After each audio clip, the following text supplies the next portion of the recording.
for being here, and Mark, thank you for inviting me. This is a subject very close to my heart, and quite honestly, I never thought I'd be here talking at Harvard.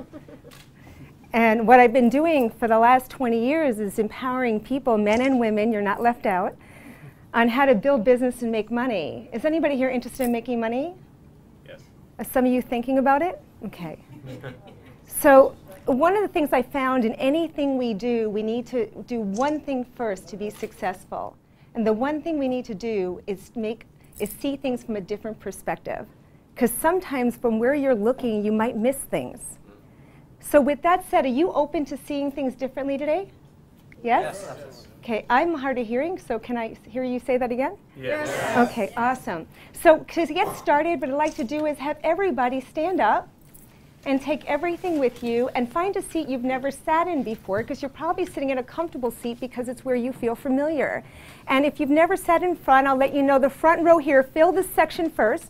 The front row is the $1 million row. If you love your seat. If you love your seat, just switch the other side. Sit, if you're on that side, you sit on this side. But do this first, guys. I want you to fill the center first. Please. And we're going to have you fill the center first, which would be great.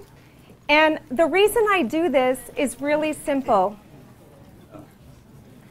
And if you find a seat quickly, because we really have a limited amount of time, I'd love to share things with you.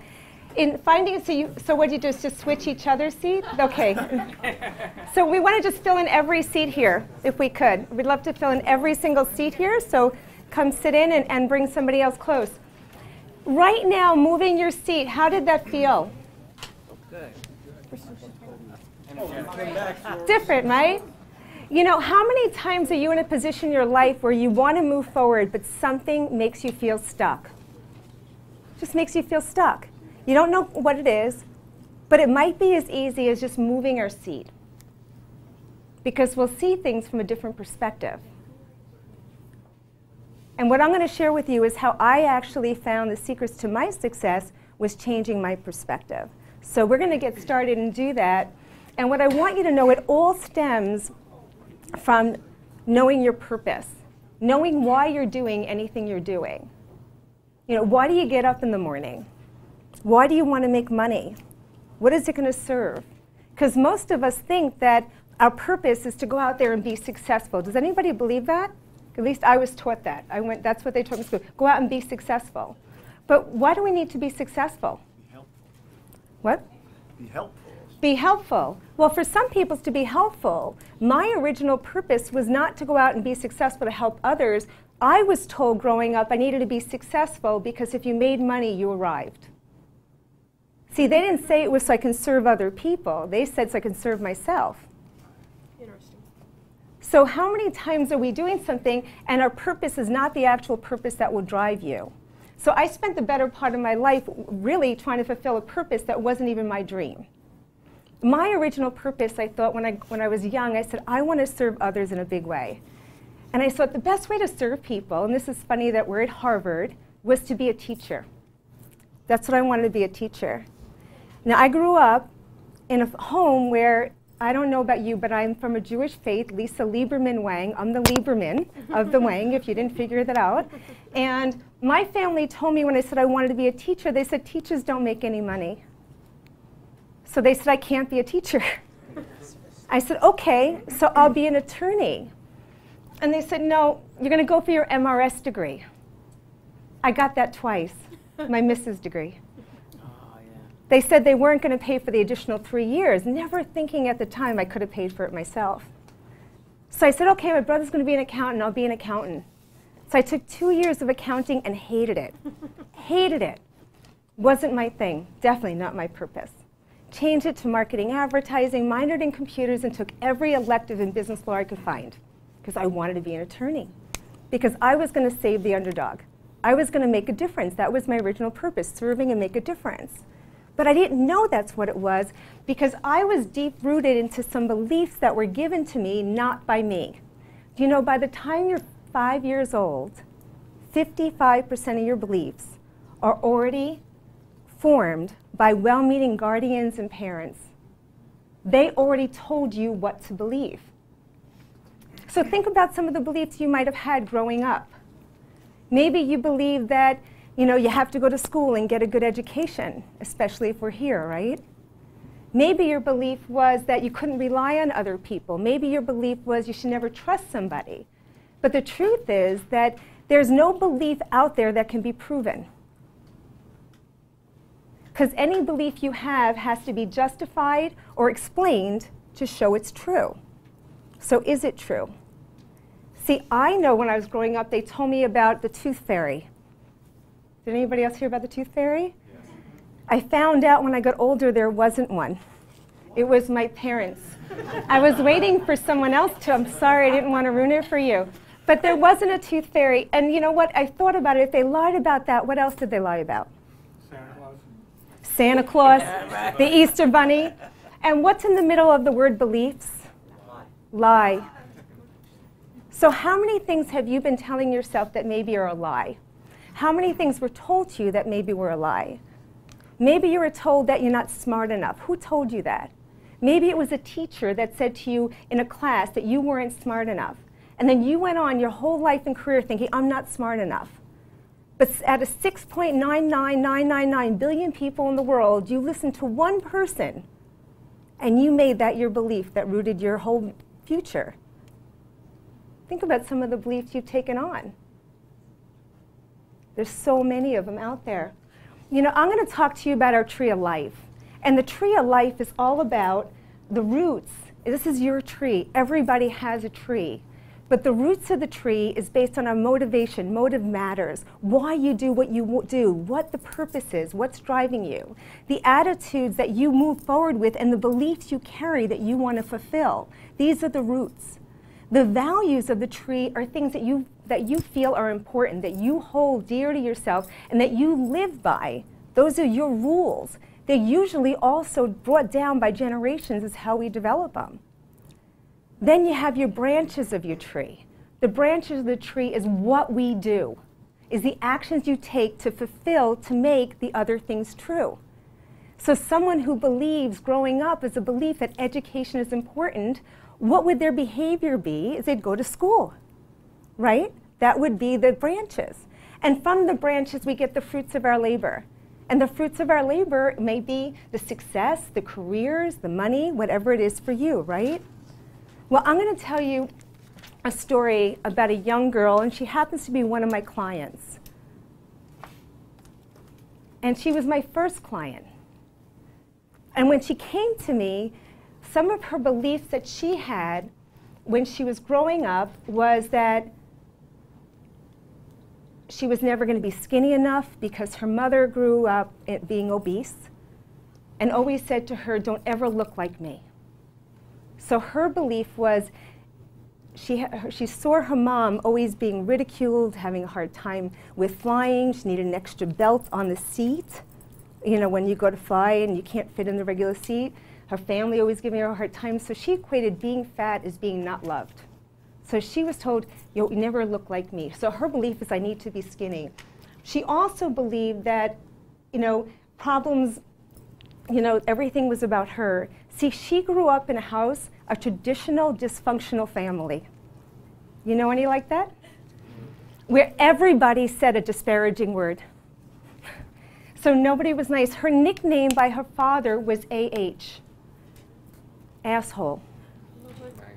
She had a disease when she was growing up. She had Turnstone disease. Everything she touched turned to shit. What kind of life do you think this girl grew up with? She didn't feel like she was good enough, couldn't do anything right, and her father wanted perfect children. Now, I don't know about you, but I don't know any perfect children. But she thought she needed to be perfect, so she did everything in her power to do that. So when her tree started growing, her trunk was all about her values, all about being skinny. And then you had to be successful, and you had to be smart. And if you're smart and you do all these things, she's going to be loved. So she did everything in her power to do that. So she went to school, and she got good grades, and she was an honor student, and she got partial scholarships. I mean, everything you could ever imagine. But this big tree that looked so big and strong was actually really weak. Because through that, she found that in order to be perfect, she had to do everything and be everything for everyone, never please anyone, including herself. So she ended up getting sick. She ended up dealing with ulcers. It was while she was in college. And the doctor went home, told her to go home and said, he said, just don't be stressed. Now, anybody here ever go to college? We're in Harvard, right? Don't be stressed. Do you think there's a little stress in college? So she went home and listened to what the doctor said, but she was also interning with IBM at the time. She was teaching dance at Arthur Murray. She was pretty much stressed. So one day she's with her dad, and her dad liked to ride his motorcycle, and he was very much about safety, so he put on the leather jacket on her, put on the helmet, and as she's getting on the back of his bike, she falls. And he realizes there's a problem. He rushes her to the hospital and finds she had a sudden heart attack. And as they're rushing her in on the gurney, he turns to her and says, "I love you." And at that moment, it was the first time I ever heard my dad say, "I love you." Because that story, that little girl was me. And there was a lesson learned and a belief formed at that moment that if you're sick, they're nice to you. It's a new belief. Became a new root. And because of that, I ended up staying sick for 13 years, was hospitalized 5 times over 6 months. I developed an eating disorder. I was about 30 pounds lighter than I am now. I was bulimic to the point where they didn't know what to do with bulimics back then, 30 years ago. So they ended up putting me in a psychiatric ward with people that had serious challenges that needed to be there. But they didn't know what it was. What they didn't know, and what I never shared, is that when I was 16 years old, because I had such a low self-esteem, I had put myself in a situation that I probably would never have put myself in today knowing, and I dated an older boy who took advantage of me. But this was a secret I kept because my belief says I needed to be perfect, and if I wasn't, they wouldn't love me. Despite that, there was another belief that I had that was so strong, is I needed to be successful, because if I wasn't successful, they wouldn't love me. So that was part of my purpose, was to be successful, my driven why. So I was, despite all that, I ended up starting my first business at 23. When I was working in corporate, I was one of the top salespeople in the world for MCI. I was a millionaire at 30. But I spent as much money trying to get well as I did that I made. So what is the price we pay based on the beliefs we tell ourselves, the things we do? So if your goal in life is just to make money, you might want to rethink your goal, because it's so much more than the money. So what happened is, how do you get there? Like, how do you change this tree? What do you need to do it? And a lot of people say, you know, be positive. And I went to self-help groups, and I went to therapy, and I did all these things, and personal development, and you know, say, be happy, be positive, all these positive affirmations, right? They do nothing. They do nothing. The only way to change your tree is to cut it down. Is to cut it down, to become aware, to listen to what's being said. When somebody tells you something, try it on. And if it doesn't fit, don't wear it. You don't need to believe everything you're told. But how many people do? Look at the source. Your success is only contingent on your actions and your beliefs. You can cut it down. So cut down the things and plant some new seeds. And how do you get the new seeds? Really? Start asking yourself better questions. Look at the stories you're telling yourself. Are you telling yourself stories of your life of this drama and despair? Or are you telling yourself the story that makes you laugh and happy? Is it abundance or is it scarcity? You get to choose the story you tell. How many times have you gone to a bad movie? Have you gone to some bad movies? A few. Yeah. Would you go back to see that movie again? You sure? How many times have you told yourself the same story that's disempowering, and you go back to that same movie over and over and over again? It's the same thing you're doing. So what if you actually took out the tape, changed the DVD, changed the channel, and no longer told yourself that story? That would be nice, right? And I know some people think, oh, it's not that easy. And I'm going to tell you something, you're wrong. The decisions we made took a moment to make them to shape our life, whether we were good or bad. The decision to change can take a moment in time to change it, to empower you to change everything. And that's the thing I did 20 years ago. I made a decision. And the decision was that I was no longer going to be the victim. And I wasn't okay with being a survivor. Because survivors just get by. I wanted to live. I wanted to be happy. And that was something no one taught me in school, nor did my parents know. They were well-meaning parents just teaching me what they learned before. It was just a progression of things. So you start changing your language. Instead of having problems, change the word to challenges. I remember I thought I had all the problems in the world. Anybody here think they have problems? Right? Look at someone who has no eyes, no legs, who can't hear. That's a problem, maybe.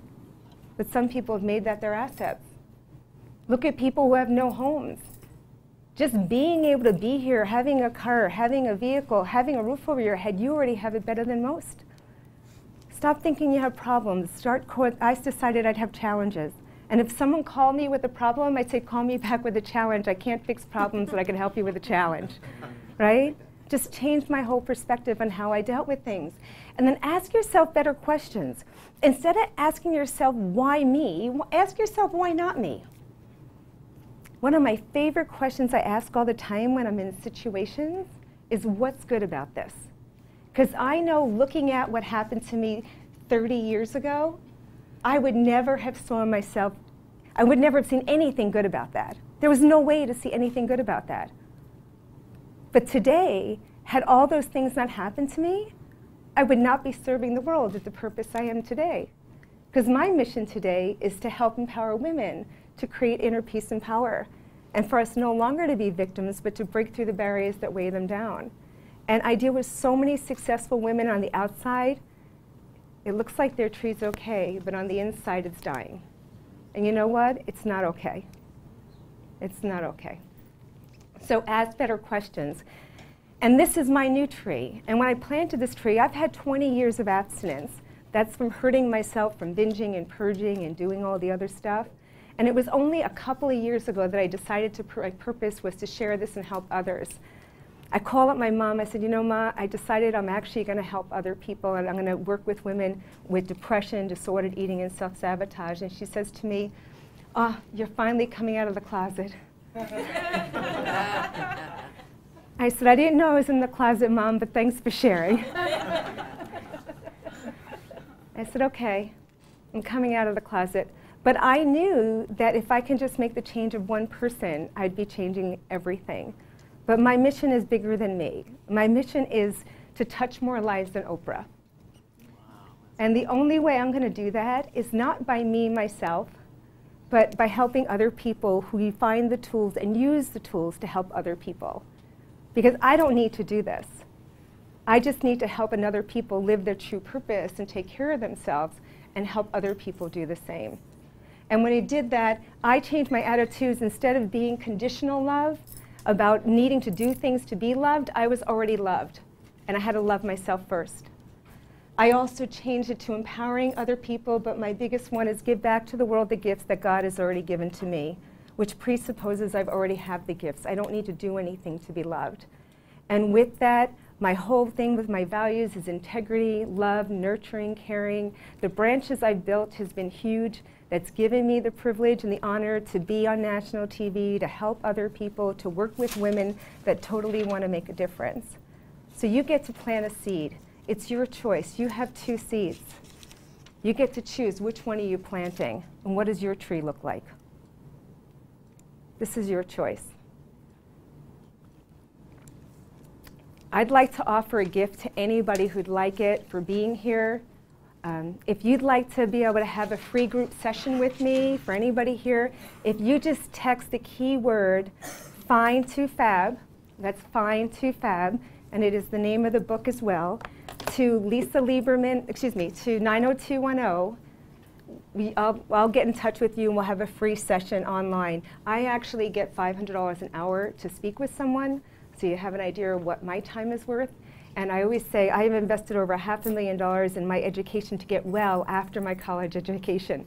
I'm not asking anybody to ever pay for it. What I want you to do is value your health and value your wellness, because we don't realize how much it costs to be sick. And you can find my book on Amazon. It was a #1 bestseller. What I'd like to do is just finish by telling you what Find to Fab stands for. Is that okay? For years, everybody said, how are you doing? How are you doing? And I used to say, fine. And they finally said, how are you doing? I'd say, fine. And they say, well, how are you doing, really? I go, fine. And I'd say, I'm effed up, insecure, neurotic, and emotional. I'm fine. And I finally realized one day I wanted to be fab. And I wanted to be fabulous, awesome, beautiful. So Find to Fab is about taking yourself from a journey from not being where you want to be to being where you want to be. So I wish you all a fab day, and know you already fab, fabulous, awesome, beautiful. Thank you. Thank you.